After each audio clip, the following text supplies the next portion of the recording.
Praise God. Tutakayewapeleka katika ujumbe katika mibari naitwa Eliud Njoroge Nanga. Kristo ni Mwokozi wa maisha yangu. I sit. Word from the pulpit. I have to some. Learn to thank God. Psalms 100 verse 4. Enter with the password thank you. Make yourselves at home. Talking praise. When we talk about password, we all know since time immemorial, when you want to access anything,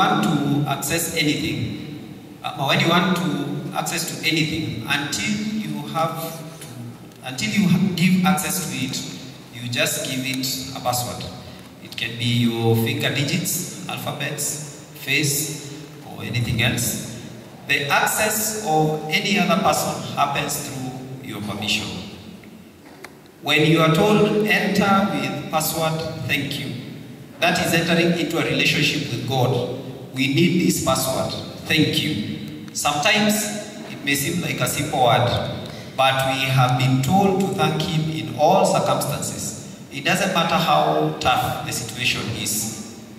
The best part is it's Him who will give access. No human effort is needed to have access to Him. It's your own effort. The world we are in seems hopeless. Nothing seems to be working.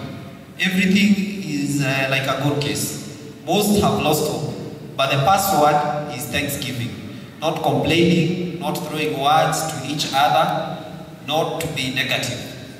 For us to be able to enter His gates with the password thank you, we need to be positive about all, and by all means avoid negativity. Look at the case of Lazarus below. When Jesus arrived and requested the stone to be removed, he started with thank you. Lazarus had been in the grave for 4 days when Jesus arrived.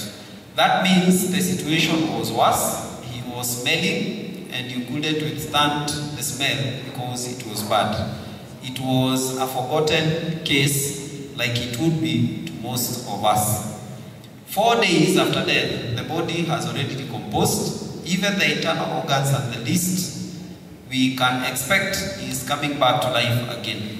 But look at the above case with Jesus. He just gives thanks to God that He had already had Him. Thanksgiving opened some of the stubborn doors in our life. These are the issues we have prayed and fasted about, and we have fasted about them, but look like they are forgotten case. The Lord is just waiting for us to have a thankful heart. Most of the time, we focus much on our situation and the hardships we are facing. E.g., my children are drug addicts, I'm divorced, I have lost my loved ones, I have no job, and the list is endless. Until we forget that we have a lot to thank God about. I am alive, I am healthy, I have an opportunity to change tomorrow. There is hope and assurance in me. Look at Lazarus' sisters. They were frustrated by the situation at hand and couldn't figure out anything. They knew it was done and nothing can change. Learn to thank God. Don't focus on the pain. Thanksgiving provokes God. From our parish secretary, Lea Wanjiru. God bless you. Wakati huu wakati wa kusoma vifungu vya Biblia.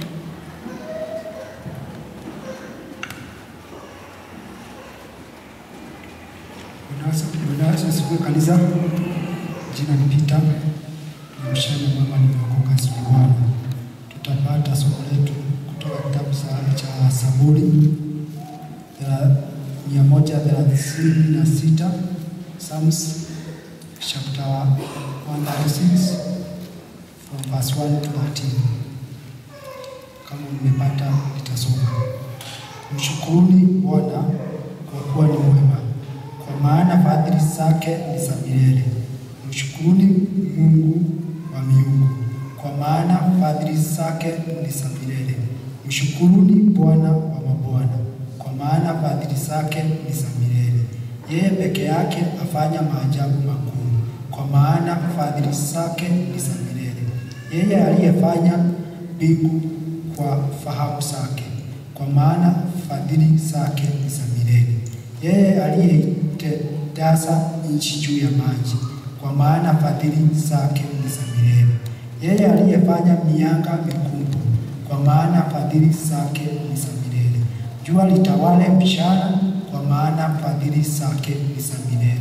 Mwezi na nyota zitawale usiku, kwa maana fadhili zake ni za milele. Yeye aliyewapiga wa Misri kwa kuwaua wazaliwa wa kwanza wao, kwa maana fadhili zake ni za milele. Akawatoa Waisraeli katikati yao, kwa maana fadhili zake ni za milele. Kwa mkono hodari na mkono ulionyooshwa, kwa maana fadhili zake ni za milele. Yeye aliyeigawa bahari ya Shamu, kwa maana fadhili zake ni za milele. Neno linaendelea.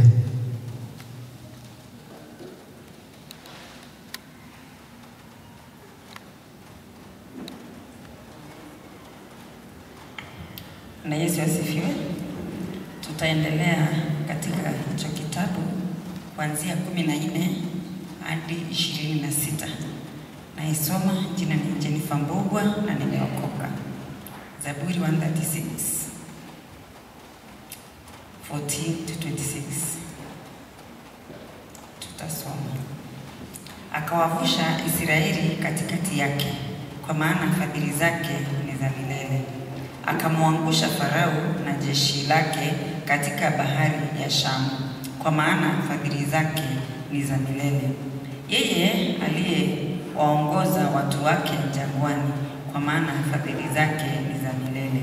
Yeye aliyewapiga wafalme wakuu, kwa maana fadhili zake ni za milele.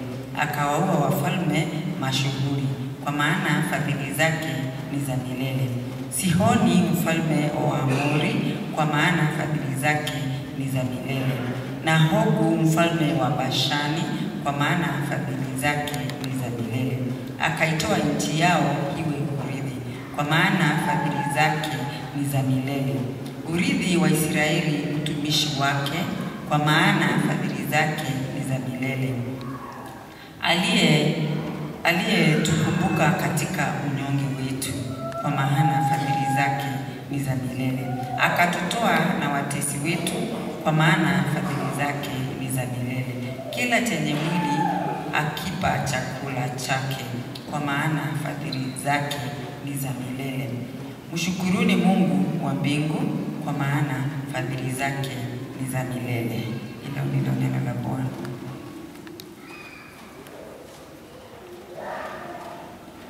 Tupate wimbo wa kukaribisha neno.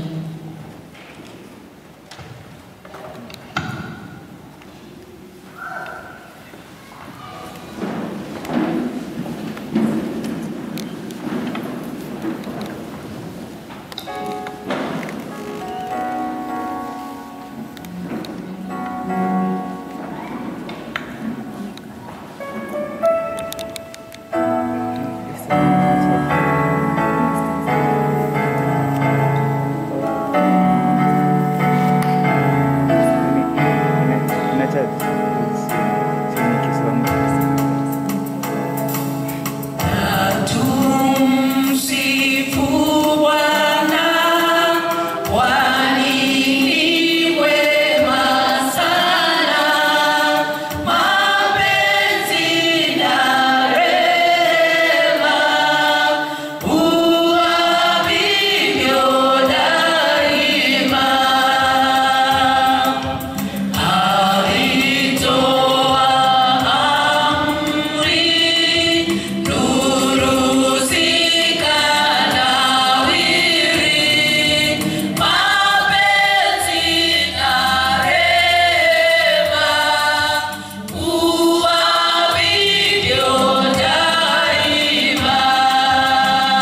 twaliinua na kulihimidi jina lako takatifu kwa sababu ya kutupa nafasi nyingine kukaa kwenye kiti chako, ili mfalme tuweze kuzingira meza yako, utupe mkate wa rehema. Asanti kwa sababu nyoyo zetu zitahuishwa. Asanti kwa sababu nguvu tutapokea kutoka kwako, mawaidha na wosia mfalme tutapokea kutoka kwako, na tutakuwa watu ambao wametimilika katika maisha hapa ulimwenguni na maisha vile ya kiroho. Neno lako mkate wa uzima, sasa tupatie, tuko tayari. Asanti kwa yote Mungu mama mwaminifu, katika jina la Yesu Kristo tumeomba na kuamini. Amen. Tunaweza keti. Bwana Yesu apewe sifa kanisa. Hallelujah. Amen. Ninamshukuru Bwana sana kwa sababu ni mwaminifu na mwenye rehema kuniokoa kwake mimi ambaye alikuwa mtu ambaye hana tumaini wala tegemeo, akawa Mungu wa baraka kwangu sana na amenibadilishia maisha. Namba 2, ninamshukuru kwa sababu ya kuwaona mara tena na kupewa nafasi naye Bwana ili tuweze kukutana nanyi siku ya leo. Muona mtu na mwenzake, hiyo vile ni baraka. Yafaa watu washukuru Bwana sana. Siku ya leo mada yetu ni ya kutoa shukrani. Praise the name of the Lord. Kutoka mahali tulipoanzia, leo tunaongozwa na Zaburi 136 na imetufunza mambo mengi tangu tulipoanzia ibada. Hata nyimbo ambazo tumeziimba ni nyimbo tu za hiyo Zaburi 136. Hata kama sikuwa mkianzia, najua ya kwamba tuliimba tu huo wimbo wa Psalms 136 only that kwa lugha tofauti. Si hivyo ndivyo tulivyofanya? Na I know kwa mioyo yenu ambao especially siku ya leo tumebarikiwa na lugha mingi, hata kwaya nao wametupea wimbo wa lugha nyingine. So katika lugha zote na dini zote Mungu anatubariki. Kabla sijaingia kwenye somo, ni kuwauliza wale ambao ni secretaries, waandishi wa vikundi na ministries tofauti, ya kwamba siku ya Friday hii tukutane hapa kanisani saa 11:15 kamili, 5:15. Wa secretaries wote wa Christian Education, JPRC, PCMF, Ashas, Choir, wote na ministries zetu zote tukutane 5:15. Kuna kazi ambayo tunataka kuifanya ambayo ni jukumu letu. Eldawanyi, our session clerk, ametangaza kuhusu Friday ambayo yaja vile the same Friday 5:30 huwa tunakutana hapa, maombi ya kila mwisho wa mwezi, maombi na sifa. Na ninasema ya kwamba kama jinsi nilivyowaambia wale ambao walikuwa kwenye ibada ya kwanza, kuna mambo ambayo Mwenyezi Mungu anayafanya katika dunia ya kiroho, na sitaki watu wapotee ama wakose kujishikia baraka zao. Mambo haya ambayo Mwenyezi Mungu anayafanya, mambo yanapoendelea kuwa magumu na mazito, mwanya unapanuka kati ya wale wataachwa upande huu mwingine wa mambo ya dunia na wale watakuwa upande huu mwingine wa kupokea baraka zake Mwenyezi Mungu. The tougher things get, jinsi mambo yanaendelea kuwa mazito, wale wanaomjua Mungu basi wanafaa kuzama zaidi kwenye kilindi cha Roho Mtakatifu ili wapokee baraka zake Bwana. Haiwezekani kama watu wamelala, wamekuja mikono na hawaingii mahali pake bandani sana Mwenyezi Mungu. Na kwa hivyo itumie nafasi hiyo, iwe ndio nafasi yako ya kumtafuta Bwana, kutafuta uso wake, baraka zake, katika hali ya praising him, worshiping him and prayers. Kwa hivyo tukutane wakati huo. Vile vile in the same katika mwito huo tuko na nafasi ya watu kujoin katika intercessories. Na hata kama unaingiaga ibada hii ya pili na inaanza saa 4:30, usiseme utafika saa 4:30. Ingia mapema kidogo. Wale wa ibada ya kwanza tutakuwa na wakati wa maombi. Tumesema ya kwamba we want to be in intercessory 30 minutes before saa 2 ibada ianze.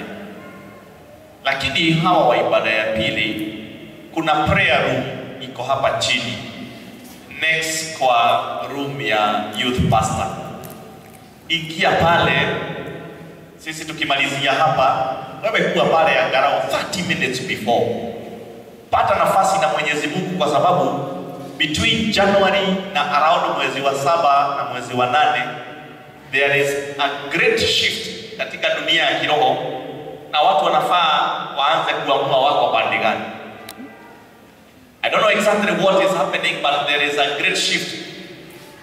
Na kutakuwa na mpasuka wa mambo mengi, lakini the gap will widen. Na Mwenyezi Mungu anatengeneza ile tunasema distinction. Anza kujishikilia pande yako, zama sana katika mambo ya kiroho, na sio tu Sunday, hata ukienda nyumbani, wacha maisha yako iwe ni maisha ya kuzama katika dunia ya kiroho kila wakati na kila nafasi. Bwana asifiwe. So asubuhi tuliombea intercessors. Kama wewe ni intercessor, naomba usimame mahali popote ulipo, na kama ungependa kujoin, everybody actually supposed to be an intercessor, lakini kuna wale ambao wameneemeshwa sana katika hiyo. Simama mahali popote ulipo kama hukuwa katika ibada ya kwanza. Those who are amongst us, na wale ambao wangependa kujoin, everybody should be actually an intercessor. Hao na wengine ambao tuliomba nao during the first service walichagua kiongozi wao awe ni Elder Tabitha, ili muwe mkituongoza kuorganize wale ambao watashikilia katika hilo jukumu la maombi.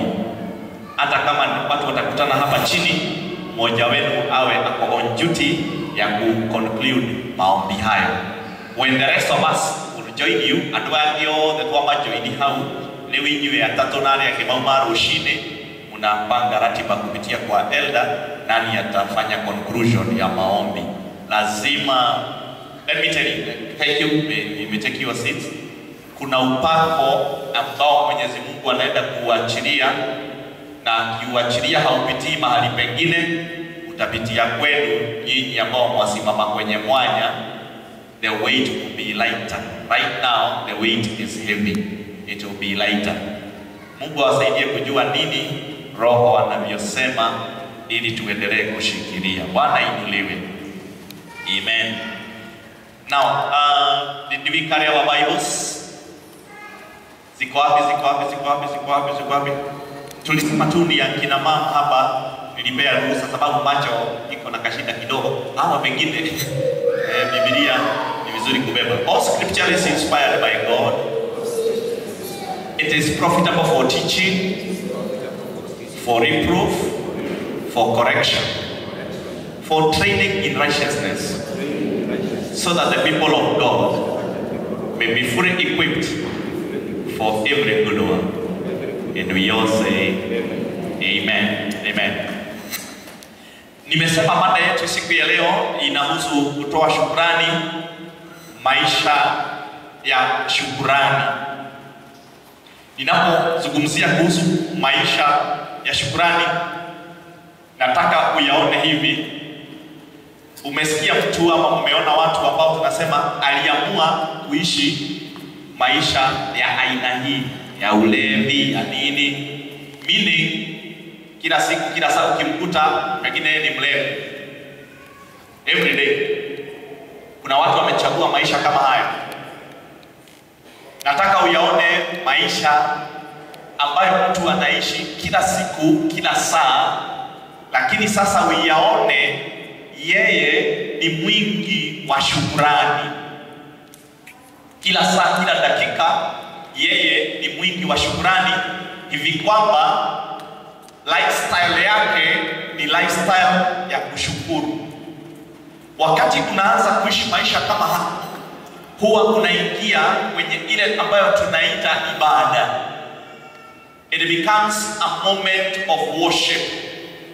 Ukiishi maisha ya shukrani inakuwa ni ibada, hivi kwamba basi mahali popote uendapo ni kama unaenda in worship, katika ibada. Moyo wako, mawazo yako, kila kitu chako chote ni ibada. Bwana asifiwe. Ibada, worship. Na hiyo ndiyo lifestyle ambayo tungependa tuwe ndani yake.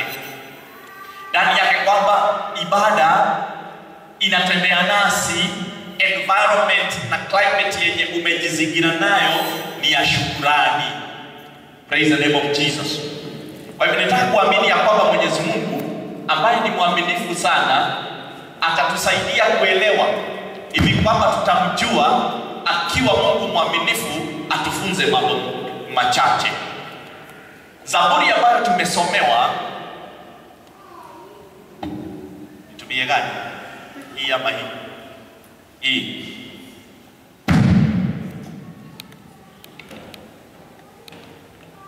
Sawa sawa.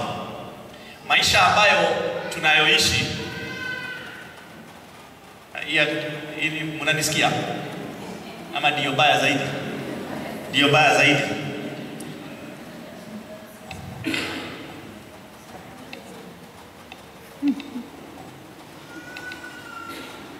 Somebody help me. Imesemekana hii ndio baya zaidi. Wacha tutumie tu hii, tutakangana, msijali. Bora watu wananisikia.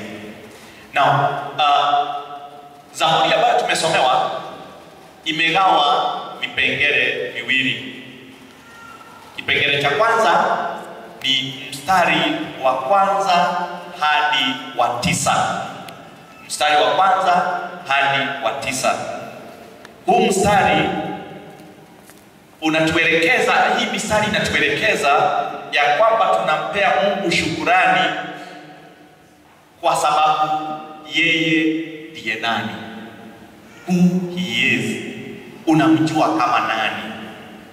Kwa hivyo shukrani hizo za mstari wa kwanza hadi wa 9 ni kuonyesha Mungu ni nani. We usually give thanks to God for who he is. Kuna watu ambao wanaimba wimbo wanasema wacheni Mungu aitwe Mungu. Yaani hakuna nyingine ya kumuita, yeye ni Mungu. Bwana asifiwe. Ukiangalia sana yanasema mshukuruni Bwana kwa kuwa ni mwema. Ndio maana tunasema tunamshukuru kwa sababu yeye ni nani? Yeye ni mwema. Fadhili zake ni za milele. Mstari wa pili wasema tunamshukuru Mungu kwa sababu gani? Mungu, kwa sababu yeye ni Mungu wa miungu. Bwana asifiwe. God of gods, Mungu wa miungu, capital M, small m. Tunamshukuru Mungu Bwana wa mabwana, Lord of lords. Yeye ndiye huyo. Vile vile tunamshukuru Mungu kwa sababu yeye ndiye anayefanya maajabu makuu. Vile vile mstari wa 5 tunamshukuru kwa sababu yeye ndiye muumbaji wa vyote, mbingu na ndiye mwenye kuziumba na nchi juu ya maji ameitandaza, yeye ndiye Mungu. Bwana asifiwe. Inaenda hivyo yote mpaka mstari wa 9. Kutoka mstari wa 10 wimbo unabadilika. Tunamshukuru Mungu kwa sababu ya yale ametenda. Please note, ya kwanza ni kwa tunamshukuru kwa sababu yeye ni Mungu, muumbaji na mambo hayo yote. Lakini wimbo unabadilika kutoka mstari wa 10 kuendelea mpaka all the way mpaka 26, ikionyesha yeye kazi zake ni za ajabu. Inaanza yeye aliwapiga wa Misri kwa kuwa waua wazaliwa wao wa kwanza. Wimbo unaendelea. Ningependa kusema ya kwamba ili niwafunze mambo 10 kwa haraka sana, ningependa kusema ya kwamba kama kuna kitu ambacho kimfanya mfalme Daudi anawili na adhibitike katika ufalme wake na mapenzi yake Mwenyezi Mungu kwake ikawa makubwa sana, ni kwa sababu Daudi alikuwa mtu wa ibada. He was a worshiper. Lakini mojawapo ya vipengele vya ibada, one of the components of worship, kipengele kimoja cha ibada ni shukrani. Praise the name of the Lord. Na Daudi akajua siri kuhusu shukrani. Akajua siri kuhusu shukrani. Mahali popote kwake yeye akawa mtu wa shukrani. As a result wakapendana na Mwenyezi Mungu. Uhusiano wao na Mwenyezi Mungu ukawa dhabiti sana. Bwana inuliwe. Bwana ni agosho. Kuna mwandishi mmoja Mkristo ambaye amedhibitika sana, jina lake Matthew Henry. Huyu mwandishi ameandika mpaka dictionaries na vile vile ameandika vitabu mingi sana na amesaidia katika tafsiri wa Biblia. He was a very strong Christian. Muthuri wategete muno, muthuri wendete Yesu, na ameandika mambo mengi sana ya Mwenyezi Mungu na kusaidia katika kutafsiri Biblia, na vile vile ametafsiri dictionaries kwa lugha ya Kimombo. Wengine wenu wameona mpaka dictionary inaitwa Matthew Henry Dictionary. Huyu mzee alikuwa mzee ambaye amekolea katika mambo ya kumjua Bwana. Siku moja akiwa anatembea kwa miguu akakumbana na wezi, wakamwibia pesa zake kwa mfuko, wallet yake, wakaenda naye. Unajua wale wanapiga geta haraka, wanakunyang'anya bio bio, wanaenda. Kama ni wewe ungesikia namna gani? Si ni vibaya of course, uchungu, na wengine wanaweza hata tamka maneno ya kukasa hao ambao wamefanya hivyo, na unahisi vibaya sana. Na pengine ukose usingizi usiku ule. Owali ni kanone magwekile. Unakosa usingizi. Ile time you remember vile kwanza kakiwa nika kijana kadogo kwa mtaa na kalikimbia na pesa yako, wallet yako, uchungu kushika sana.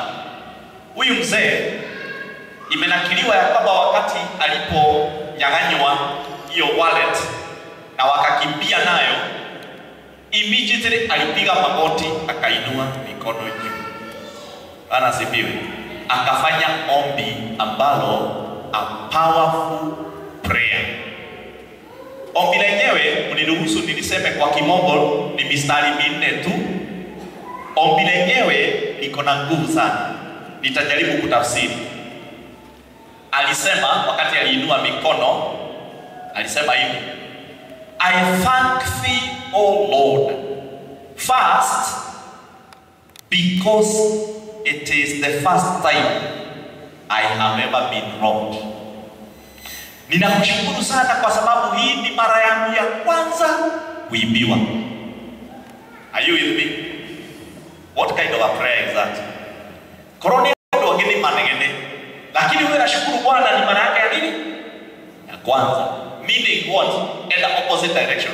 Meaning akona shukrani, hajawahi biwa hizo siku zote zingine. Kama alikuwa miaka 50 years, he had a reason to thank God. Alikuwa na sababu ya kumshukuru Bwana kwa sababu zaidi ya miaka pengine 60 hajawahi biwa. Are you together now? Uko na ushokelie kai higoshio, gano higoshio. Namba 2 akaomba akasema, second, I thank you, O Lord, because he took my wallet and not my life. Ninakushukuru Mungu kwa sababu aliiba kibeti changu lakini hakuchukua uhai wangu. Si kuna watu ambao wakiibiwa wamepigwa wamekufa. So akamshukuru Bwana ya kwamba ninakushukuru kwa sababu alibeba kibeti lakini sio uhai wangu. Akiwa tu amepiga magoti pale akasema, that I thank thee, O Lord, because although he took my all, it was not very much. Ninakushukuru sana Bwana, hata kama amebeba pesa yote, haikuwa mingi. Pengine ilikuwa 5,000, lakini compare 5,000 na milioni 1 ambayo umeweka kwa bank. Ni gani mingi? Si ni milioni 5. Hajabeba plot, hajabeba gari, hajabeba watoto. So amechukua kitu kidogo sana changu. Laishi wena pesa shiga na kemetine na tukajere. So if somebody came and stole Elder Margaret what you are having in the wallet, compare with the wealth ile Mungu amekubariki nayo. So Matthew Henry akasema na kushukuru Bwana hata kama ameona kama amebeba yote, amebeba kidogo. Basi ingine ya 4 akasema 4th, ameinua tu mikono juu akiwa amepiga magoti. I thank thee, O Lord, because it was I who was robbed and not I who robbed. Ninakushukuru sana Mungu kwa sababu ni mimi nimeibiwa, sio mimi nimeibiana. Meaning what?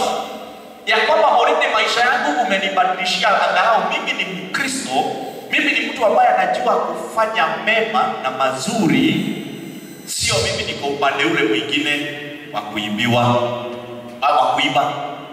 Ugo already ashokalia kaigana na wewe mundu mwenga. Just imagine that prayer. Tukiendelea sasa kwenye masomo. Somo la kwanza. Wakati unaingia kwenye maisha ya kuishi ya shukrani, unayaishi maisha ya ibada ambayo unasema you acknowledge that good things have happened to you. Ni kukiri, unakiri kuna mambo mema imetendeka kwako. Bwana asifiwe. Unajua kuna watu ambao hawapendani kukiri ya kwamba kuna mambo mema yametendeka kwao. Wengine tu wanasemanga na wana wako kwa hii wimbo wa kusaidia wengine kusema ni kuruno, ni kubaya. Na hata wakati wanasema ni kubaya, wanakula, wanasomesha, wanalipa kodi ya nyumba, wako na nauli ya kusafiri, lakini wanajoin wengine kusema vile kumeharibika.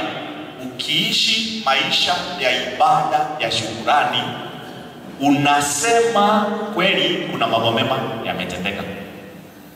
Bwana asifiwe. Mwana ni yagosho. Mutirajokeria Bwana inuliwe. Amen. Hii inaenda pole pole mshike. Number 2, nimesema mambo 10. Number 2. Wakati unaishi maisha ya shukrani, unaingia kwenye ibada. You get into a moment of worship. Unaingia kwenye ibada ya kusema a confession that it is God's hand in your life. Ni kukiri ya kwamba umeona mkono wa Bwana kwenye maisha yako. Kuna watu ambao wanadhani ya kwamba yale yote ambayo wameyafanya, wamepokea ni nguvu zao. Hii kamesukua kabisa. Umeweza kupata solution ni nini? Hata kama ni kubadilisha mic. Sasa mpate ile ambayo ni kusema ya kwamba mkono wa Bwana ndio umekuwa kwenye kazi. Kuna watu wanadhani ni bidii yao. Kuna wale wanadhani ni kwamba ni masomo yao. Bwana inuliwe. Wakati unaishi maisha ya ibada, ni kusema ya shukrani, ni ibada ya kusema ni mkono wa Bwana. Haleluya. Na ninyi tu mnaimba huo wimbo, haijawa rahisi kufika hapa, ni mkono wa Mungu umenime.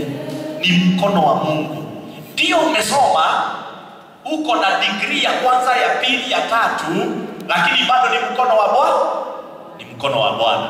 Ndio umetia bidii sana na unaamka asubuhi na mapema, lakini bado ni mkono wa Bwana. Ni mkono wa Bwana. Ndio umejaribu, umeomba, umeenda fellowship na mambo hayo yote na ukabarikiwa, lakini bado ni mkono wa nani? Wa Bwana. Praise the name of the Lord. Jambo la tatu, wakati unaishi maisha ya shukrani, unaingia katika ibada. It is a worship as you tell God that you truly trust him, ya kwamba unamwamini kabisa. Ni ibada ya kusema ni wewe tu Mungu ninayeamini, sio tu kwa sababu umeyafanya, lakini ni wewe ninayekuaminia mambo yangu yote. It's trusting in God. Na mkumbuke hakuna njia nyingine ya kupata furaha ya kweli bila kutumtumainia Bwana. Praise the name of the Lord. Bila kumtumainia Bwana hakuna furaha nyingine ya kweli.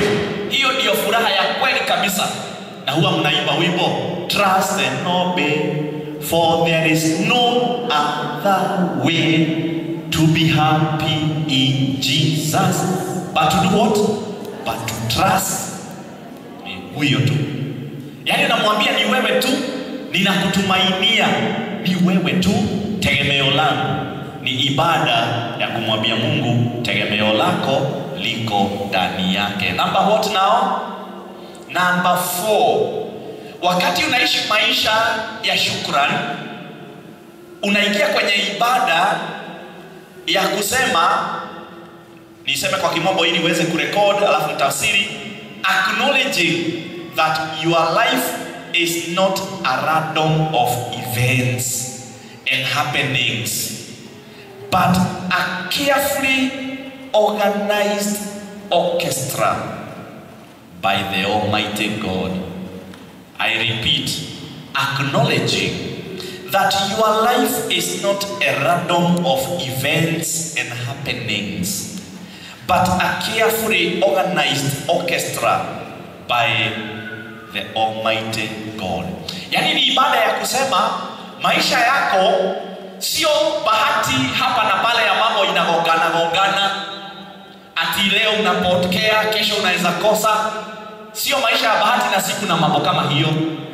Mambo mema na mabaya, both good and bad events,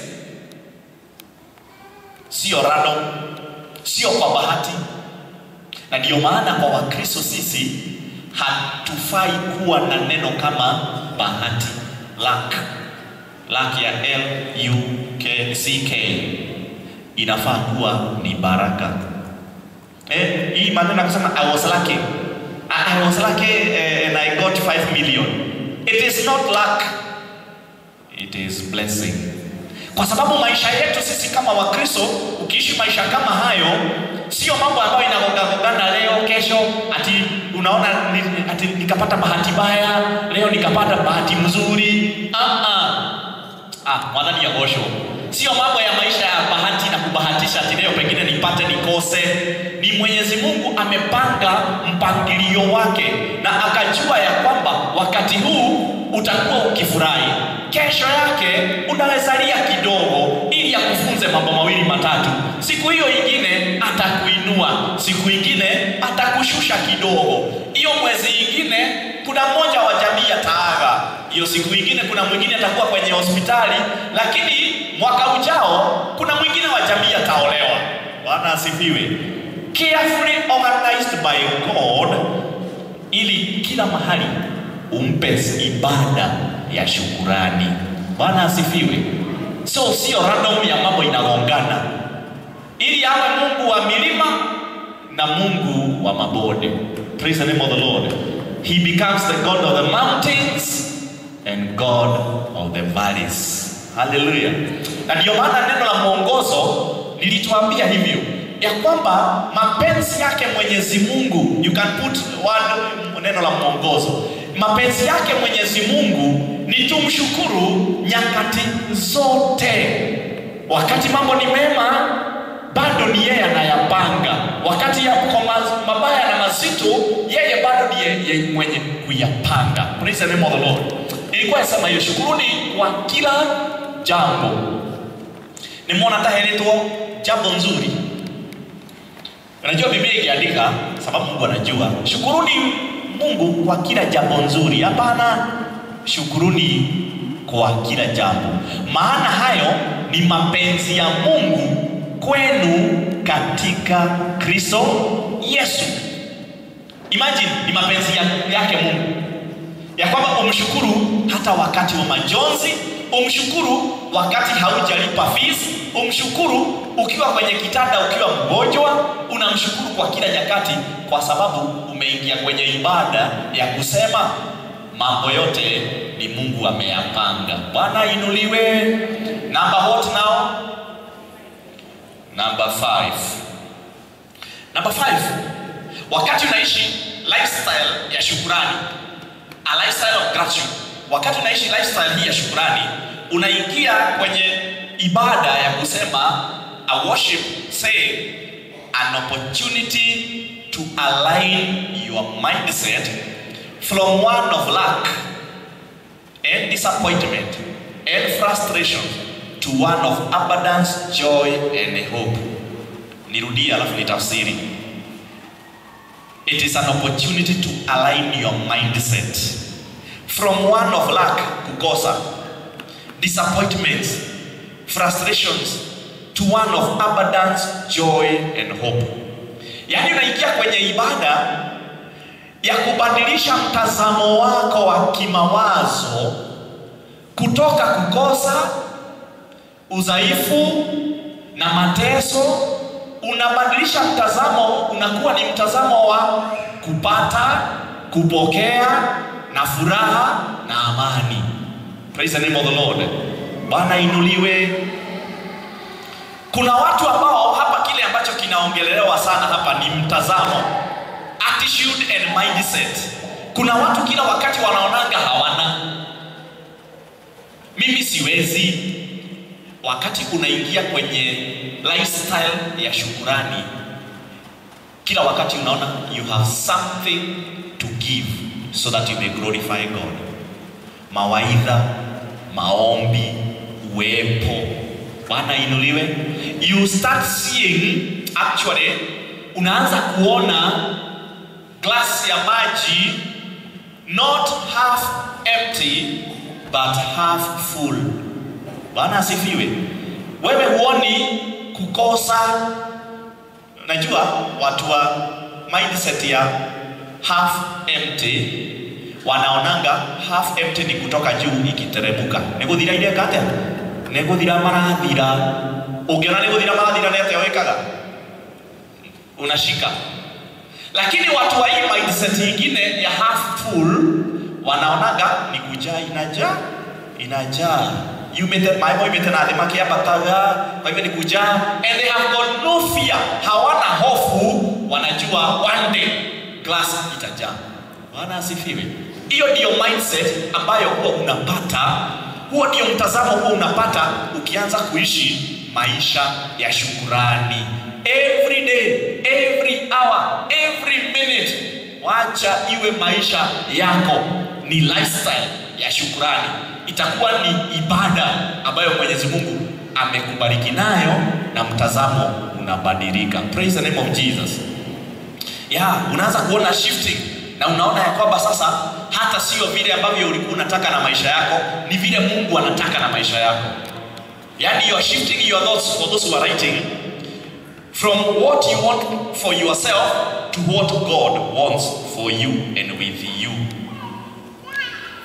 Kwa sababu Mungu anaona picha yote, wewe unaona kipengele. Number 6. Nambari 6. Wakati unaishi maisha ya shukrani, unaingia kwenye ibada ambayo it acknowledges the authority and sovereignty of God. Authority and sovereignty of God. Wakati unaingia kwenye maisha ya shukrani kila siku na kila saa na kila dakika, unaambia Mwenyezi Mungu ni kumweka mahala pake ya kwamba ndiye mwenye nguvu. Authority. Bwana asifiwe. Authority, actually authority is mamlaka. Yani yako mahali pake pa mamlaka. Sovereignty sijui kwa Kiswahili ndio nini, lakini wacha nielezee tu kwa Kimombo alafu utaelewa. You see, authority is rightful power. Rightful power. Rightful power ni kumaanisha aje? Ni nani ako na nguvu za kufanya jambo fulani? with rights. For example, wale watu ambao wameajiriwa mahali fulani, na ama umeona kwenye nchi hii, unaona mtu ametoa amri fulani, watu wanaikaidi, wanaikataa. Wanasema hiyo amri ama hiyo barua ilikuwa iandikwa na hiyo kweli, ama hiyo inafaa kuandikwa na HR manager. Hiyo ni jukumu la HR manager, ama ni jukumu la CEO, ama ni jukumu la president, ama hilo jukumu ambalo umejitwika bila elder ndiye ako na right ya kufanya hivyo. Bwana asifiwe. We, siku ya leo elder Wanyi na hawezi fanya hivyo, akawaalika hapa aseme wale wote ambao mnataka kubatizwa kujeni hapa, kujeni achukue maji. Mnaweza tokea? We, nawauliza swali, mnaweza tokea? Kwa nini? Kwa nini? Na Margaret amshikie bakuli. Because akona authority to do that, but that is illegal. The person with the right ni mwingine. Si ni ukweli? This is what I'm saying. It is only God, tunasema ni Mungu tu ambaye akona that authority. Bwana asifiwe. So that authority, hayo mamlaka sio ya mwingine. Unajaribu kumwambia mamlaka sio yangu, ni yako Bwana. Ukiishi maisha ya shukrani, unasema mamlaka ni ya nani? Bwana inuliwe. Sovereignty ni kumaanisha kwa kimombo, it is supreme power, ama niongeze niseme power without being influenced externally. Kama wakati tunakaa Kenya, kuna wakati wale big brothers, especially nchi zile ziko na nguvu financially, huwa zinajaribu kutoa twist kidogo. Unasikia wanasiasa wamesimama, wanasema we want to tell Americans, all sijui the westerners, Kenya is a sovereign state. Sovereign state ni kumaanisha aje? We are not influenced, we are self-governing. We are not influenced by external powers. Sasa Mungu naye, wakati nasema God is sovereign, he can never be influenced by any other power outside him, sababu hata hakuna nguvu outside him. He is all, everything, everywhere. Bwana asifiwe. Kwa hivyo nasema yote ambayo yametendeka hapa, hakuna mengine. Iko mama mmoja Biblia ina record, nimekumbuka story yake wakati nilikuwa nasoma mambo tofauti kuhusu sovereignty and thanksgiving kwa Mwenyezi Mungu. Mama mmoja akawa hana chakula, akaomba Mwenyezi Mungu akiwa ameinua mikono kwake, akasema, Mungu, mimi sasa ninakuomba, nimefika mwisho, na mimi kama Mkristo niko mwisho, nipatie chakula. A devil worshipper was passing by. Okay?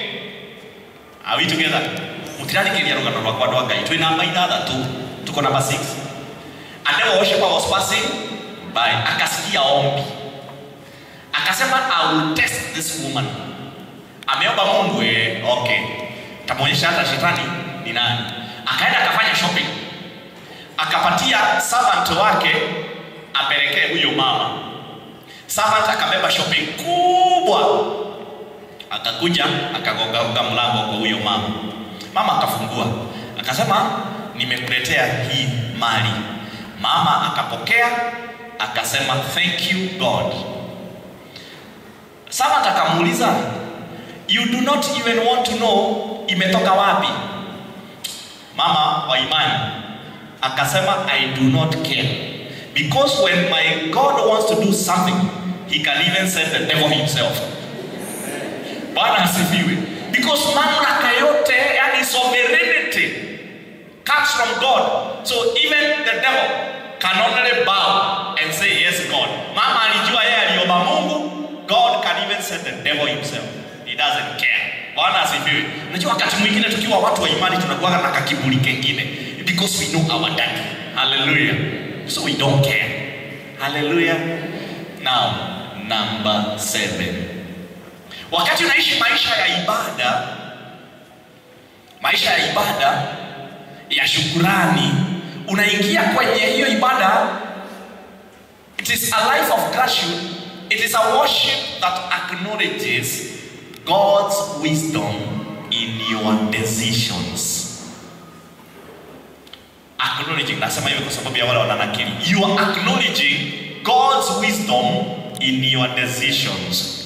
Yani wakati naishi haya maisha ya shukrani, ni ibada kwake Mwenyezi Mungu. It is a worship to God. Mahali ambapo unasema ama una acknowledge ya kwamba katika kila decision ambayo nimechukua, decision kwa Kiswahili inaitwaje? Uamuzi. Katika kila uamuzi wote ambao nimechukua, Roho wa Mungu alitawala pale. Sisi kama kuna wakati umekumbana na jambo na hujui hujawahi liona hapo mbeleni, aidha kwako nyumbani ama na mtoto ama na rafiki yako ama kazini, na hujui uamuzi ambao utauchukua. Alafu watu wamekuangalia tu wewe, wanangojea na wanatarajia kwako ni wewe utapeana mwelekeo. Sasa unashangaa jambo kama hili sijawahi lipata, nitafanya namna gani? All of a sudden unaamua tu tupitie hii njia. Wote watu wanakufuata hiyo njia. Wanaenda wana succeed, wanasema wa jina wake kama uakorogwe muge. Yaani huyo ndiye kusema. Let me tell you. Hapo ndipo sasa kashetani kanaingilia. It was God who came into your decision. Bwana asifiwe. Wakati unaishi maisha ya shukrani, utaanza kusema na watu wale ambao wanajua hiyo siri, wakijaribu kuinuliwa tu kidogo hivi, wanaambia unajua hii kampuni ikianguka isipokuwa ni wewe ulituongoza ile siku. Hata manager alikuwa ameshindwa, ni wewe ikifika hapo unasema ni Mungu ainuliwe. It was God who came. Bwana asifiwe. Aliyamata shoka ya ngao. Wale ambao hawajazoea hii maisha ya shukrani, ni nafasi njema kwao ya kujipiga kifua. Ni kwa jako nitamanya kwa nyandara hino promotion ndamateithiri yele mwema. Nimeona watu kama hao. Let me tell you, it is not you, it is God's spirit in your decisions. Bwana asifiwe. Katika uamuzi wako wote. Number 8, nambari 8. Wakati unaishi haya maisha, unaingia kwenye ibada that appreciates, worship that appreciates and acknowledges God's correction. Appreciates God's correction. Ni ibada ambayo inakupeleka mahali ambapo sasa unasema ni Mwenyezi Mungu ambaye anakupea marekebisho, na akikupea marekebisho unamshukuru. Akikurekebisha unafanya nini? Unashukuru. Imagine watoto wadogo, wakati mlikuwa watoto wadogo, wazazi wetu walituchapa, walituchuna, wakati mwingine walitunyima chakula. Bwana asifiwe. Ulihisi aje? Ulihisi aje? Nasikia watu na hapa nyuma wanasema vibaya. Ukaona wazazi kama wanakuchukia. Ukaona wazazi kama hawakupendi. Actually wengine tulikuwa tunanunguna, ile inaitwa kununguna, chelimazo ile. Na sio kukuchukia, walikunyorosha. Kwa nini? Sasa sababu umekuwa mzazi wewe, umeelewa. Kwa nini huwa unachuna watoto wako? Kwa sababu unawapenda na hautaki waharibike. Unajua ukiachilia kidogo wataharibika, na wakiharibika hasara si ni kwao, na hautaki wapokee hasara.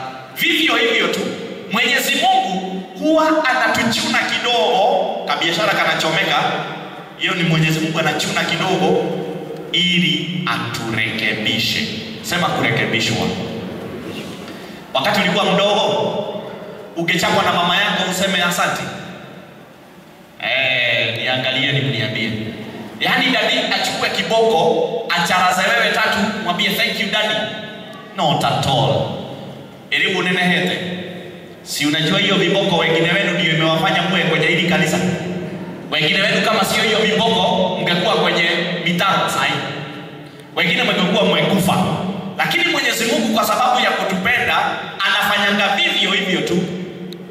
When you live this kind of thanksgiving, unajua hapo nimechunwa, I can only thank God. Ameona ningepotea. Bwana asifiwe. Sababu sasa umekomaa kiroho. By the way, a life of thanksgiving makes you become spiritually mature. Na ukikomaa unaona Bwana ni mwema. Biblia yasema nini katika kitabu cha Waebrania sura yake ya 12 mstari wa 5 na wa 6? Yasema hivi, tena iko pale, yasahau yale maonyo yasemayo nanyi kama kusema na wana, mwanangu, usiyadharau maonyo ya Bwana, wala usife moyo ukiadhibiwa naye. Verse 6. Maana yeye ambaye Bwana ampenda, semeni ampenda, humuonya naye humpiga kila mwana amkubalie. Utatamora ukidogo ni mwana ni wakati kwa sababu ya kutupenda. Bwana asifiwe. Hilo somo la Waebrania limekuwa quoted kutoka Mithali 3:11 na 12. Yasema, mwanangu, usidharau kuadhibiwa na Bwana, wala usione ni taabu kurudiwa naye. Kwa nini verse 12? Kwa kuwa Bwana ampendaye humrudi kama vile baba mwanae ampendezaye. Vile tu Bwana ambaye baba yetu hapa duniani anavyopenda watoto wake, basi anawaadhibu. Kama unapendwa na Bwana, pokea huko kuadhibiwa na shukurani. Bwana asifiwe. Na shukurani, kwa sababu unajua kile ambacho kimemsukumo ni upendo. Good. Number 9. Wakati unaishi haya maisha ya shukrani, it is a worship that brings or attracts multiplication. A life of multiplication. Yani inavuta. Mwenyezi Mungu anaona ya kwamba huyu ninapombariki na kile ambacho nambariki nacho, anatoa shukrani. Kesho anaongeza ingine. Hiyo siku ingine anaongeza. Si Mathayo 14:19-21, Matthew 14:19-21 yasema, akawaagiza makutano waketi katika majani, akaitoa ile mikate 5 na wale samaki 2, akatazama juu mbinguni, akabariki, akaimega ile mikate, akawapa wanafunzi wakawapa makutano. Hata tukifikisha hapo, you see the prayer offered by Jesus there, na both Kikuyu, Kiswahili iko na udhaifu wake, lakini both Kikuyu and English huwa inazungumza asho agishokeria Ngai ngatho akienyora. Bwana asifiwe. And he gave thanks and he broke the bread, akawapea mikate 5, multiplication, watu 5,000. Samaki 2, multiplication, watu 5,000. Mahali unatoa shukrani, unaingia kwenye ibada ambayo inaanza kuvuta, magnetic effect, multiplication. Bwana asifiwe. Jua siri ya kuinuliwa na Bwana. Hata ukiangalia Luka 16 na mstari wa 10, yazungumza mambo yanakaribia yale. Nasema, aliye mwaminifu katika lililo dogo sana. Unajua uaminifu ni kumaanisha you are thankful. Winangalo ni kaukanini uhetu. Huwa mwaminifu katika lililo kubwa pia, na asiaminika katika lililo dogo, huwa haaminiki pia katika lililo kikubwa. Ni muko na mwadhatangi kora adima ikoro rasho kiangazo ni kaukanini uhetu. Shukuru Bwana ya kwamba unauza ka kiosk. Usigojee kushukuru Bwana wakati utakuwa na supermarket. Mathayo 25:21 yasema hivi, Matthew 25:21, Bwana wake akamwambia, vema mtumwa mwema na mwaminifu, ulikuwa mwaminifu kwa machache, nitakuweka juu ya mengi. Ingia katika furaha ya Bwana wako. Bwana asifiwe. Hiyo uaminifu kwa machache ni kumaanisha you are thankful and you appreciate. Ni ukeneti hiyo ni ukeni ni nakio. Kwa hivyo Mungu anaweza kukuongeza. Basi somo la mwisho la 10, a life of gratitude ama thanksgiving is a worship that cures the problem of lack of contentment as well as a sense of entitlement. It cures the problem or the sickness of lack of contentment as well as a sense of entitlement. Kutosheka. Unajua watu wanapenda ukipata hii, it is in human nature. Ukipata hii, unataka hiyo ingine kubwa kubwa. Ukipata hiyo, ingine kubwa. Ukipata hiyo, ingine, na hautawahi tosheka. Na dunia hii tumeona watu ambao sana sana wako hivi. Kidogo leo anaongeza, inaenda, ikienda na ikienda. Na inaleta wizi na mambo kama hiyo na mauaji na mambo kama hayo. Please note, hata wakati hauna, na Paulo anasema nimejifunza kutosheka. Hata hauna, glorify God, rejoice in the Lord, furahi katika Bwana. Mungu ataona. Kitabu cha Habakuk, sura yake ya 3 mstari wa 17, Biblia inasema hivi na 18, maana mtini hautachanua maua, wala mizabibu hamtakuwa na matunda, taabu ya mizeituni itakuwa bure, na mashamba hayatatoa chakula, zizini hamtakuwa na kundi, wala vibandani hamtakuwa na kundi la ng'ombe. Verse 18, walakini nitamfurahia Bwana, nitamshangilia Mungu wa wokovu wangu. Mwathani ya bosho. Ona medhabibu ikiaga kuruta. Kiswahili ni gumu kidogo. Kama ungeisoma kwa Kikuyu, tamu sana. Ona ciugo ciage toshau. Ona migunda yage kuruta. Kirefa ndele kuruta. Bado mimi mpaka na ya Kikuyu. Ninonderekanagira Jehova. Janja mukage ni undu wa Ngai muhonokia wako. Pigieni wale watu makofi. Siku hizo wako mbele. Hebu rudi kwa sasa, kwa hiyo tu ya Kikuyu, rudi hiyo verse 17 ili wasome vizuri. Atiriri. Ona mukoyo ukiaga wadina ko. Umeruka, umetoroka, rudi tu kwa umedaruka. Rudi kwa Habakuk hiyo. Atiriri. Ona mukoyo ukiaga kuruta kiroho. Nayo medhabibu yage dhabibu, ona wa mutamayo wage maciaro, nayo migunda yage irio, ona kugiaga ng'ondu gicegu na kwage ng'ombe ciugo-inĩ rĩ. Sasa enda hiyo niĩ no ndĩrĩkenagĩra Jehova. Janja mukage nĩ ũndũ wa mũhonokia wako. Bwana asifiwe. That's the thing. That's wonderful. Inasema nipate rent nikose, nipate school fees nikose, nipate ile ingine, I am contented, bado nitamuinua Bwana. Hiyo ndio lifestyle ya mtu shokagia God. Haleluya. Bwana wabariki sana. Sasa niseme hivi,